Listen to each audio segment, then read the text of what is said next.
श्रीधाम वृंदावन भगवान श्री कृष्ण की लीला भूमि। इस समय हम वृंदावन में मौजूद हैं और हमारे साथ एक लंबी परंपरा है। यहाँ पर संतों महात्माओं की एक ऐसी भूमि है जहाँ पर हजारों की संख्या में यहाँ पर संत महात्मा बसते हैं। और हमारे देश में जो सनातन की परंपरा है वो भगवान कृष्ण और की लीलाओं का गान करते हैं। श्रीमद् भागवत कथाओं के माध्यम से एक जन जन तक भगवान श्री कृष्ण की लीलाओं का दिग्दर्शन कराते हैं और भक्तिमय माहौल बनाने का जो निरंतर क्रम चल रहा है और ऐसे संत महात्माओं की ही देन है। हमारे साथ मौजूद हैं श्री परशुराम जी, जो संत हैं, परशुराम जी महाराज हमारे साथ विराजमान हैं और हम उन्हीं से बात करते हैं कि आखिर जो परंपरा है ये किस दिशा में जा रही है और इससे युवाओं का हित कैसे हो सकता है। आपका बहुत बहुत स्वागत है महाराज जी। राधे कृष्ण।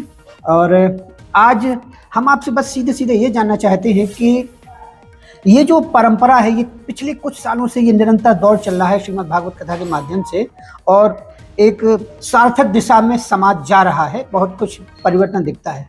आप क्या कहेंगे इसके बारे में? ऐसा है कि सही कल्याण का मार्ग भगवत मार्ग में चलना ही है जी। और हमारे जो शास्त्रों में मर्यादाएं बनाई गई हैं, शास्त्रों में चलने की जो परंपरा बनाई गई है, इस देश का संविधान या मानवों का संविधान श्री मनु महाराज जी के द्वारा बनाया गया है। मनु महाराज, क्योंकि जो व्यक्ति जिस चीज़ को बनाता है उसके अंदर ये भी होता है कि ये चीज़ सुचारू ढंग से चलती रहे, तो हमारे मनु महाराज के द्वारा सारे मानवों की सृष्टि हुई है। तो वो जब सृष्टि करने के बाद सोचते हैं कि प्राणी मात्र सुखी से रहे, इसके लिए एक संविधान बनाया। संविधान का नाम है मनुष्य स्मृति। मनुष्य स्मृति में लिखा है कि एतद् देश प्रसूतस्य सकाशादग्र जन्मनः स्वं स्वं चरित्रम शिक्षेरन पृथिव्याम सर्वमानवाः। ए संसार के मानवों, मेरी बात को सुनो। वास्तव में यदि सही कल्याण चाहते हो, सही रूप से कल्याण चाहते हो, तो भारत भूमि में उत्पन्न हुए किसी सही ब्राह्मण के द्वारा अपने चरित्र की शिक्षा लेते रहना चाहिए। इसी में प्राणी मात्र का कल्याण है, इसी में मनुष्य मात्र का कल्याण है। अच्छा, एक बात आपने जो मनुस्मृति की तो आजकल चाहे वो राजनीतिक तौर पर कहें कि मनुस्मृति को लेकर बहुत ज़्यादा सवाल उठते हैं और जो मनु महाराज जी ने जो सनातन परंपराओं के जो निश्चित नियम निर्धारित किए थे उसके विरोध में कहीं ना कहीं स्वर उठते हैं। तो क्या लगता है कि श्रीमद् भागवत कथाओं के माध्यम से अब कुछ उसमें परिवर्तन आ रहा है इस युवा पीढ़ी की सोच में? ऐसा है। पहली बात तो मैं ये बता दूं, जो मनुस्मृति को खराब कहते हैं वो पहली बात तो मनुष्य स्मृति के बारे में जानते ही नहीं है। पहली बात तो समझना चाहिए कि मनु है कौन। हमारे दादा परदादा ही मनु हैं, तो हम उनको कैसे नकारें जी भाई? उनके द्वारा हमारी सिद्धि होती है, उनको नकारेंगे तो हम भी कहाँ सिद्ध होंगे, है ना? और क्या आपने कहा? हाँ, ये के जो मतलब बहुत ज़्यादा आरोप के जो स्वर उठते हैं मनुस्मृति के खिलाफ कि देखो उसमें ऐसा लिखा है, उनके माध्यम से कहीं ना कहीं कुछ वर्ग के लोग ये मान के चलते हैं कि हमें जो ब्राह्मण जो संप्रदाय के लोग हैं, बड़े लोग होते हैं, वो अत्याचार करते हैं। तो क्या ऐसा है क्या? ऐसा कुछ नहीं है।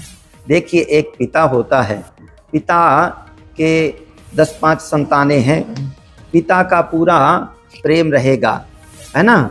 लेकिन जो थोड़ा सा निम्न, तो उसको भी अगर थोड़ा सा उपेक्षित दृष्टि से देखेंगे पिता, तो इसलिए नहीं कि ये नीचे हो जाए, बल्कि इसलिए कि ये भी उसी लेवल पर आ जाए, उसका स्तर उठाने की बात होती है। स्तर उठाने के लिए है। किसी से द्वेष नहीं है, क्योंकि पिता माता पिता का ही प्रेम वास्तव में निष्पक्ष प्रेम होता है, निस्वार्थ प्रेम होता है। इसके अलावा जितना भी संसार में प्रेम है सत्स्वार्थ का प्रेम है। अच्छा, ये बताइए, आपको ऐसा लगता है कि पिछले कुछ सालों में एक तमाम तरीके के सवाल उठते हैं कि जैसे मान लीजिए 2014 के बाद से उस सनातन की बात ज़्यादा होने लगी है, कथाओं का दौर ज़्यादा चल रहा है, धार्मिक आस्थावान लोग ज़्यादा होने लगे हैं। तो ये आपको लगता है कि 14 के बाद या मोदी सरकार के बाद ऐसा हो रहा है कि वास्तव में अब कुछ ज़्यादा बेहतर कुछ धार्मिक माहौल पहले से निर्मित हो रहा है? ऐसा है क्या? ऐसा है कि कल्याण का मार्ग वास्तव में सनातन मार्ग ही है। कई बार समय के परिवर्तन से समाज में बहुत पगडंडियों जैसे मार्ग बन जाते हैं। जिसको जैसा मार्ग थोड़ा सा अच्छा लगा उस मार्ग का अनुगमन कर लेता है। लेकिन अंत में तो जैसे कहीं पर जाने के लिए व्यक्ति सीधे मार्ग का अनुगमन करता है। जैसे हमको बिहारी जी जाना है तो पहले जाइए अटल्ला जाइए, इसके बाद रंग जी जाइए और रंग जी से फिर सीधा मार्ग है। लेकिन वो दूर का मार्ग है पर वो सही मार्ग है और प्रशस्त मार्ग है। तो लोग पगडंडी जैसे सीधे रास्ते के लिए, लेकिन जब समय के फेर से जब मतलब वो होता है तो ये पगडंडियाँ कुछ दिन चलती हैं, लास्ट में तो वही सच्चा सनातन मार्ग ही रहता है। अच्छा, ये बताइए कि वृंदावन जो एक आजकल जैसे कुछ समय में काफ़ी कुछ परिवर्तन हुआ, जैसे उज्जैन की बात होती है, उज्जैन में हुआ है और अयोध्या में हुआ है, राम मंदिर का निर्माण हो रहा है। वृंदावन में अभी हम देखते हैं कई जगह समस्याएं दिखती हैं, बहुत ज़्यादा भीड़ भाड़, जैसे बांके बिहारी जो मुख्य स्थल है उसके आसपास भीड़ होती है, कई दुर्घटनाएं भी घट चुकी हैं।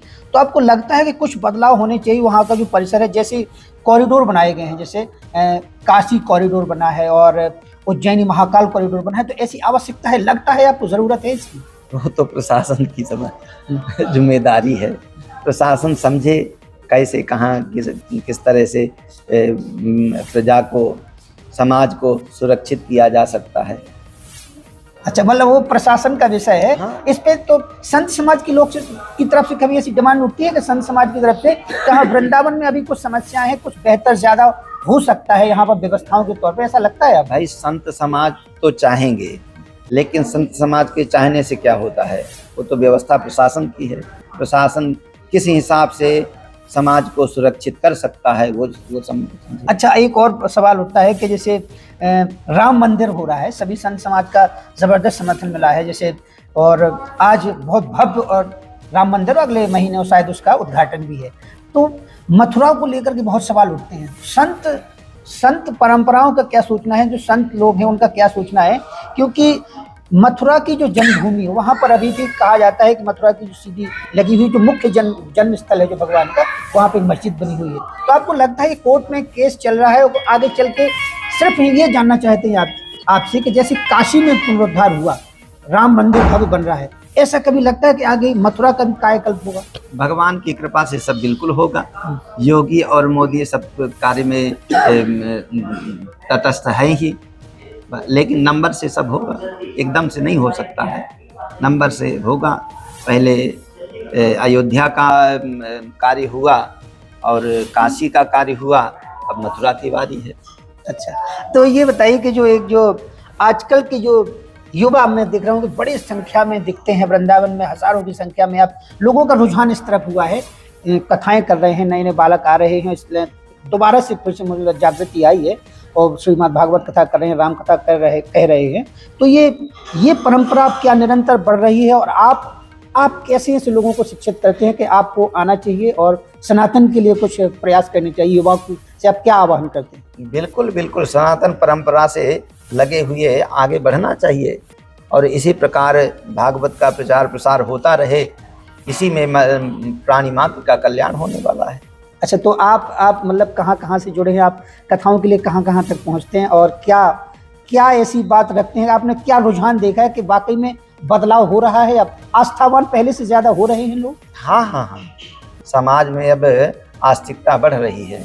हम लोग यहाँ 30 साल पहले आए थे, देखते थे कि यहाँ उतना ज़्यादा भीड़ भाड़ नहीं होती थी, लेकिन आज 3 साल से, लगभग 3 साल से कोरोना ने सबको बिल्कुल मोड़ दिया है। पहले से भी लोग मुड़े हुए थे, लेकिन कोरोना ने तो सबको मोड़ दिया। वास्तविकता यही है कि भगवान का नाम ही सत्य है और जितने भी साधन है उनका कोई मतलब नहीं है, भगवत तत्व ही सत्य है। इसलिए समाज इस तरफ मुड़ रहा है और अच्छा सोचना है। तो ये थे हमारे साथ वृंदावन के पूजनीय संत और अनंत विभूषण श्री परशुराम दास जी महाराज हमारे साथ मौजूद थे, और उन्होंने बिल्कुल कहा है कि वास्तव में समाज में आस्तिकता बढ़ रही है और आस्थावान लोग हो रहे हैं, और वृंदावन की जो भूमि है, वृंदावन की जो रज है, उसका प्रसाद पाकर के, उसका सानिध्य पाकर के लोग आस्थावान हो रहे हैं, और ये क्रम निरंतर चल रहा है और यूं ही चलता रहेगा। और हमारे साथ जुड़ने के लिए आपका गुरु जी, महाराज जी, बहुत बहुत शुक्रिया, बहुत बहुत धन्यवाद। और यूं ही आपकी कृपा हम सबको मिलती रहे, और यूं ही आप महाकवि न्यूज़ के साथ जुड़े रहिए। मैं जयराम चतुर्वेदी, नमस्कार।